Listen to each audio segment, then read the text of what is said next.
Hi friends, நான் உங்கள் பாரதி. இன்றைக்கி ஒரு அருமையான டாப்பிக்கோடு தாங்க வந்திருக்கேன். எந்தன் அன்பே. பார்க்கலாமா?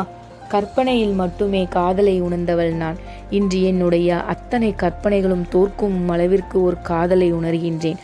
அவன் அருகில் அவனுடையவளாக நான் இருக்கையில், அவன் இல்லாமல் பிறந்த வீட்டில் 23 வருடங்கள் வாழ்ந்த என்னால் இன்று ஒரு நொடி கூட அவன் இல்லாமல் பிறந்த வீட்டில் இருக்க மனமில்லை.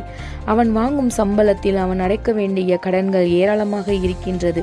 ஆனாலும் எனக்கு பிடித்ததை தேடி கண்டுபிடித்து வாங்கி வந்து கொடுக்கின்றான். என்னை நம்பி வந்தவள் என்ற அக்கறையில்.